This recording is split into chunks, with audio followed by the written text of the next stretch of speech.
আমরা যারা জুলাইয়ে অংশ নিয়েছি আমাদের এক একজনের কাছে কিন্তু জুলাইয়ের সংখ্যা এক এক রকম।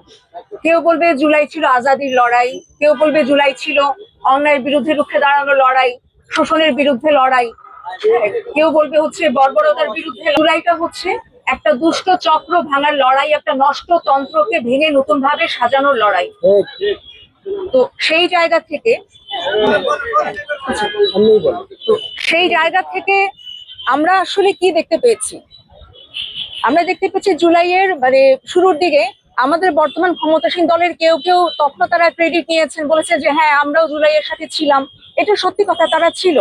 আমি নিজের সাক্ষী, আমার এলাকায় আমি যেখানে সমুখ সাহিত্যে ছিলাম, আমার সাথে সহযোদ্ধা হিসেবে আমি স্থানীয় বিএনপির যুবদল, ছাত্রদল, অসংখ্য নেতাকর্মীকে পেয়েছি যারা আমাদের সাথে একই সাথে অংশগ্রহণ করেছিল।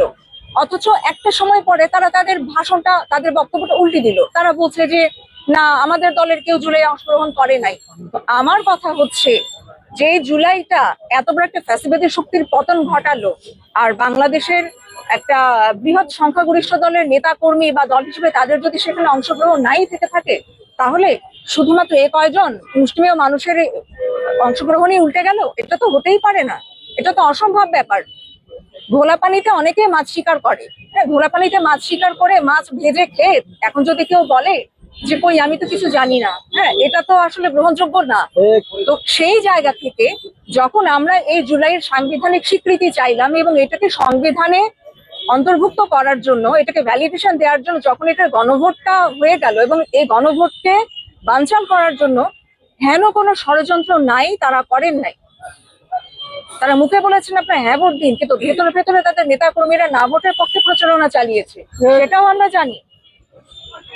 সেখানে তারপরও, এত কিছুর পরও জনসাধারণের আকাঙ্ক্ষাকে কিন্তু তারা দাবিয়ে রাখতে পারেন নাই। সেটা হলে কখনোই 68% ভোটে হ্যাঁ ভোট জয়ী যুক্ত হতো না, এটা কখনোই সম্ভব হতো না। যখন এখানেও হ্যাঁ ভোটকে দাবানো গেল না, তখন তারা তাদের নিজস্ব প্যানেলে কিছু আইনজীবী দিয়ে তারা কোর্টে রিট করলেন। এটা বাংলাদেশের ইতিহাসে কখনো ঘটে নাই যে জনগণের প্রত্যক্ষ রায়কে অস্বীকার করার জন্য, সেটাকে উল্টে ফেলার জন্য সেটার বিরুদ্ধে কোর্টে রিট করা হবে। সেই জায়গা থেকে আমরা যারা সাধারণ মানুষ, আমরা যারা একটা সংস্কার যুক্ত নতুন একটা বাংলাদেশ চাই, আমরা যারা নতুন রিফরমেশন চাই, আমরা সেখানে আজকে সবাই একত্রিত হয়েছি।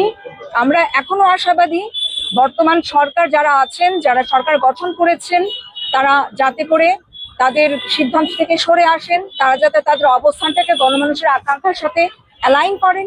সে কারণে আমরা সবাই আজকে একত্রিত হয়েছি এবং আমরা আশাবাদী। আমরা এখনো নিরাশ হতে চাই না, আমরা এখনো হতাশাকে প্রশ্রয় দিতে